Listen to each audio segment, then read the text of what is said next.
사랑하는 새벽나라 친구들 반갑습니다. 여러분과 함께 말씀을 나눌 정현상 전도사입니다. 여러분은 혹시 폭풍전야라는 단어를 들어본 적이 있으신가요? 이는 폭풍이 치기 전날 밤 일시적으로 평온한 날씨가 되는 것을 이야기합니다. 이는 큰 사건이 터지기 직전에 분위기가 고요해지는 것을 말하는 단어입니다. 오늘 말씀에는 이스라엘의 약 50년의 평화가 지속되는 이야기가 등장합니다. 그러나 이스라엘에게 주어진 평화 속에서 그들은 조금씩 우상을 향해 눈을 돌리기 시작합니다. 마치 50년의 평화 속에서 큰 사건이 터지기 직전에 폭풍전야와 같은 분위기가 나타납니다. 오늘 말씀을 통해 우리에게 주시는 은혜를 함께 나누길 소망합니다. 오늘 말씀의 제목은 누구를 섬기나요? 입니다. 오늘의 말씀은 사사기 10장 1절에서 9절입니다. 아비멜렉의 시대가 지나고 도도의 손자요 부하의 아들인 이사갈 사람 돌라가 이스라엘을 구하기 위해서 일어났습니다.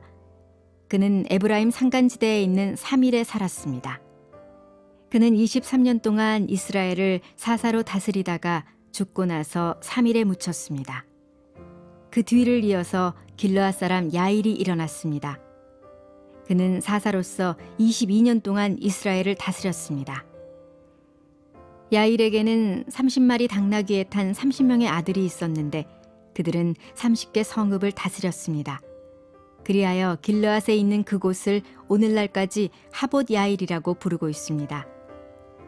야일은 죽어서 가몬에 묻혔습니다. 이스라엘 자손은 여호와께서 보시기에 또다시 악한 일을 저질렀습니다.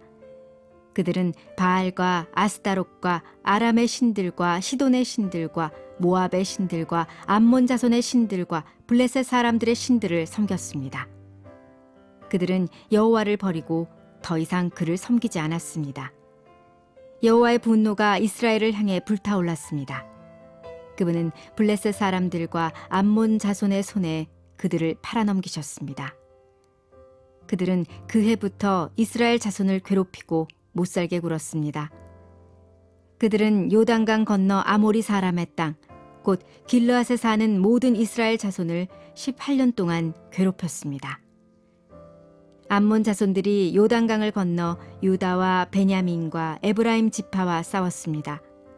이스라엘은 심히 괴로운 상태에 놓이게 됐습니다.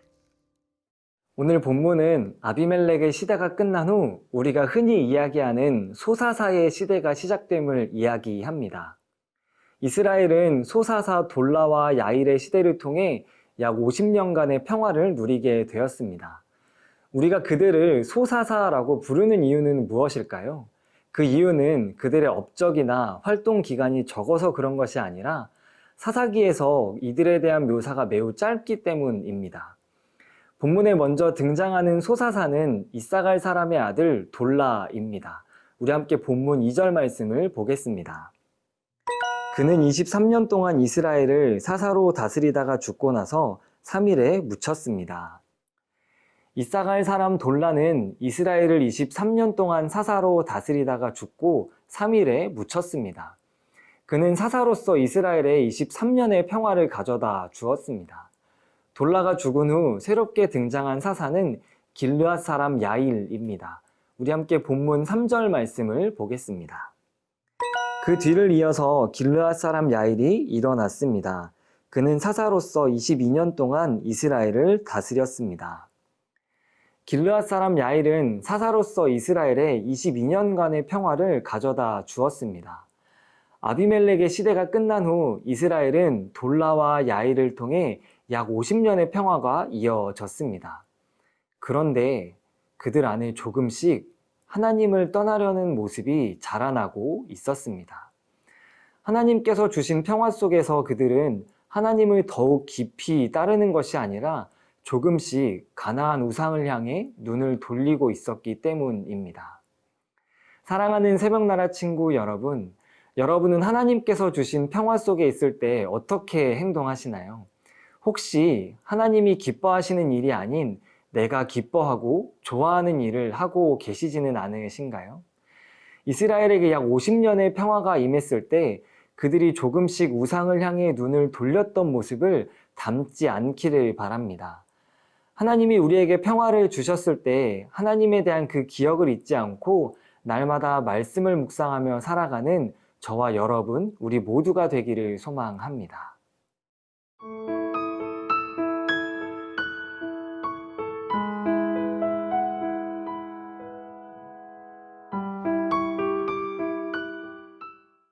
이스라엘을 평화롭게 한 사사가 죽은 후 그들은 곧바로 본성을 나타내기 시작합니다.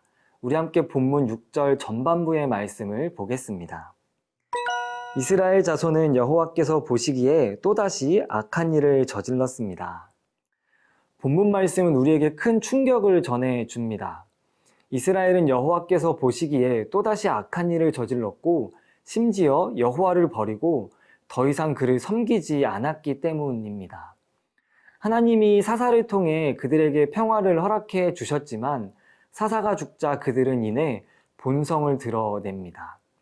그것은 여호와께서 보시기에 악한 일을 저지르고 여호와를 버린 것입니다. 그들이 여호와를 버리고 가나안에 있는 여러 우상을 섬긴 이유는 무엇일까요? 그 이유는 가나안의 신들이 풍요를 준다고 생각했기 때문입니다. 가나안 땅에서는 그 지역에 있는 우상들이 하나님보다 더 능력이 있다고 생각하였기에 그들을 이집트에서 이끌어내시고 광야에서 함께 하신 하나님을 버리고 우상을 선택하였습니다. 여호와를 버리고 가나안에 있는 우상을 섬긴 이스라엘, 이제 그들에게 남은 것은 여호와의 진노뿐입니다. 우리 함께 본문 7절 말씀을 보겠습니다. 여호와의 분노가 이스라엘을 향해 불타올랐습니다. 그분은 블레셋 사람들과 암몬 자손의 손에 그들을 팔아 넘기셨습니다. 하나님은 진노를 불태우시며 하나님을 버리고 우상을 섬긴 이스라엘을 그 우상의 나라에 넘기셨습니다. 그러자 그들은 이스라엘을 괴롭히고 못살게 굴었습니다. 그 기간이 무려 18년 동안 지속되었습니다. 하나님을 떠나 내 마음대로 사는 것이 때론 편해 보일 때가 있습니다. 그러나 하나님을 떠난 사람의 끝은 처참한 모습임을 우리는 본문을 통해 알 수 있습니다. 사랑하는 새벽나라 친구 여러분, 우리도 하나님이 주신 평화 속에서 하나님을 점점 잊어가고 나를 풍요롭게 할 것만 같은 우상을 선택하고 있지는 않으신가요? 그렇다면 오늘 본문의 이스라엘이 하나님의 진노를 입어 처참하게 된 것을 기억하며 나를 풍요롭게 해줄 것만 같은 우상을 선택하는 것이 아니라 세상을 창조하시고 나와 함께 하시는 하나님만을 선택하며 살아가는 우리가 되길 소망합니다. 그러한 삶을 살아내는 저와 여러분, 우리 모두가 되길 간절히 소망합니다. 함께 기도하겠습니다. 사랑의 하나님, 나를 풍요롭게 할 것만 같은 우상을 선택하는 것이 아니라 세상을 창조하시고 언제나 나와 함께 하시는 하나님만을 선택하며 살아가는 우리 모두가 될 수 있도록 인도해 주세요. 감사합니다. 예수님의 이름으로 기도합니다. 아멘.